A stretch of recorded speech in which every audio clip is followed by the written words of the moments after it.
how did it start, Spice? Because fena to money a billboard evera ko Nigeria at the Kule Gold evera ko to Savage.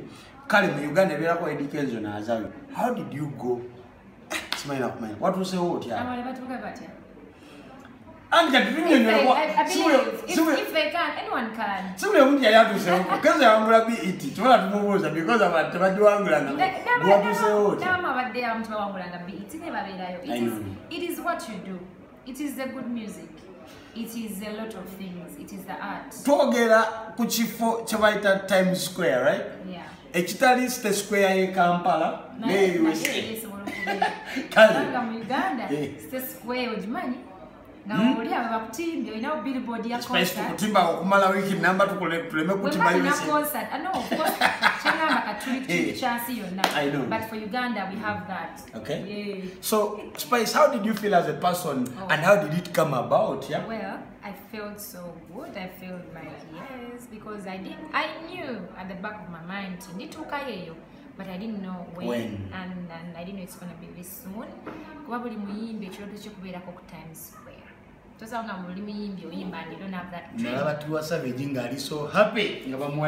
telling you, it is a big thing. Okay. Now, yeah, there's a distribution company, right? Prime Music Partners.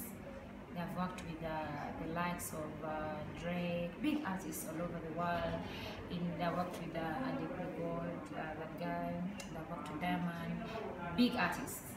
And these guys contacted my management. I went email and their business booking. Accounts. YouTube, email, website. Yeah, so they contacted my management. They would love to work with me. I'm like, of course, I knew about music, Prime Music, as a distribution company, marketing and billboards. Ninga sisu bila they would contact someone like. Wala waka Spice there na kaya ko mchalo na waka okay. But still, I was doing so much and started so surprised. Ngaba reaches out to my management, and they were like, they want to work with us. They want. They said they were not in a body. Body for some time, and body was the song. Yes, okay. That song Lolimbola so hitting it hit 1 million in less than 4 months, which is so hard to find in Uganda. Yeah. It's just now the music of Uganda so banga duka no funa million twazi funanga mu myaka, you know. But you know, having 1 million of 3-4 months. Yes, as an million, I think it hit 1 million close to a month or two, which was really too much. And they wanted the song to feature, but they gave me, of course, option. Sorry, bangamba nonde any song njagala ulala in case it's not body. But I'm like, oh, it's fine. Now take up a playlist here, Spotify, Faces of Afrobeat, a playlist, but they can of course be only big songs. And distribution, of course, take up billboards, playlist, Olimbo. I think that's why right now it's 1 million Satu plus. Does it come with a cost or just because Boka Sabat sporting or they reach out to you and they want to push you more. Because the projects now with artists like Davido, like Mr. Flavor, a lot of artists. Spice Kampala project in Davido. I have projects. But actually I wasn't supposed to talk about this until it's ready. Why Spice? There's a lady, if you go and search about her, she's called Miss V. She's from Ghana. She's actually the biggest artist in Ghana. She's one artist in Lokola. And then so maybe onamulanga bulabi gamwegomba omuyimbi oyo nga anyumira bulungi nnyo nga ndi awo nga project ejja bibi Miss V on the song Spice there. Wow. But this is what these guys do. Kati byebimu ku bintu bikola bibagala tukole nabo and all these things, but bajja bazze ku ekyo kya Times Square having the song on their playlist. Take up cover Faces of Afrobeat, which they have done. Kati, I know from my last year actually, I know get up Times Square. You get no Laganto, Spice. I am happy because this these are things we work for. I mean, I know. We're not to better. Banga told much for Chichimuli, no nation, moving a cove, like that. That's why we work. Spice Saga Gamantino, going to hotel but Jaga to abantu abali babadekao ne profiles zizaawe Spice katoli mulevu yemu n'abantu Adekule Gold Tiwa Savage Eddie Kenzo Azawi Spice Diana mention them ne one in Uganda muli basatu now. It's amazing. Ngabe ngamenthi yayina genda last year na ye I think even the COVID and stuff, and then it's a long term thing, eh? So I think time, but this is soon. Like you work with companies, and some things to manage to get up happening, and just like projects, the mistake to manage get up full. So that's how which would be natural. Na ye omuntu ayinzole nalozambo bakusasula. Eso sende za time so zimbamu tizimbi. So zimbamu amalwaliro. Kati sizo zichirudunga nyata. So sikwata take up time square. So you didn't pay. I don't even have that. I've not even ever dreamt about that because Sicily now is a saint is also Times Square to be on that billboard. I don't have that money. That means in Times Square. It is really a lot of money. But I thank God that I'm there to cha happenings, and I believe a lot more good stuff is going to happen.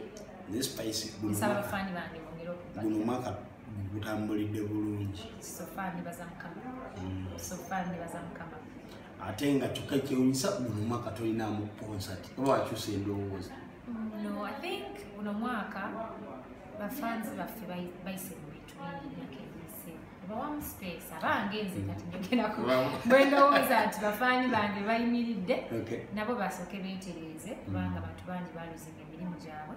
Bantu bingi byatuukawo bantu tebalistinze kulanga ndabanga abantu betagamu ka space betegeke banonye ssente basooke bakole bastabilizinga baluzinga emirimu bagifune bizinesi zigudde ziddemu zisituke probably next year kulemu ajja kubanga ali stable kubanga bendongo ya Spice. Wow, kale tubadde twogera ku Times Square Spice Diana gye bamutimbye ensi yonna yonna newawala because bakutimbawo kibati kitegeeza ba ogisetinze high noza naba booking kati bamanyani gwe booking Spice njeka tutunulire ku latest collaboration zo saga kwasabya ama if you feel free or fine nainga ndabyeko ngojeko mbika why is that was getting kufulumizibwa actually nina EP jengendo fulumya EP elimu nyimba nyingi some amazing projects mwenye tukole nyimba zenkoze nyimba mu lockdown ndikoze nyimba nyinyi Uganda wapuliza album ya nyimba 17 emyaka 3 emabe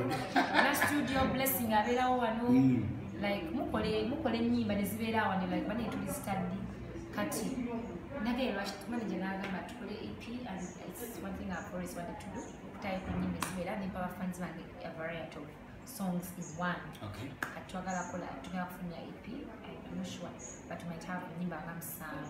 Okay. So nesunze nnyo kubangamba wa enyimbe one of the best songs. Ninawe nesunza olwentunuddeko. Nesunze but okay. I want the best for my fans because now Banjakali's are the best and that's why they support me. Okay. So I want to do the best. Okay, that's Spice Diana for you. My name is Brian Wako. Spice Nyako, appreciating you for one being so patient and down to earth. And thanks for being also a very good for at whatever you're doing. Yeah. You're doing well. Yeah. Ate oli positive, oli muntu akola kigattako sekitola. So you've seen people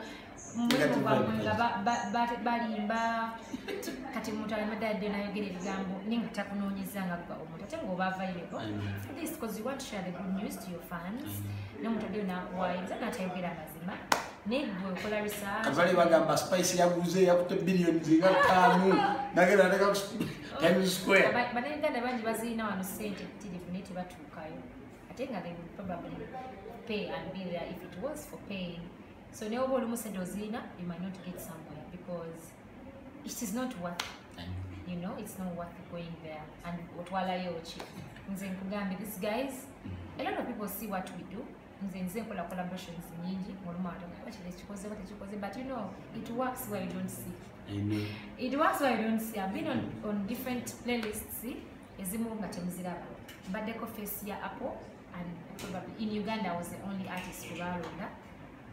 And I think ebimu temwabitegere temubiraba, but you don't know where this thing. Tulaba bino. More like that. But I thank God for all the achievements. Okay. Era byonna mbidizirira fans bange for supporting me. Wow. Yeah. Kale, Spice Mami, bwe tubadde nayo nakola management plan wako mbagala nnyo bebulungi. Mwera.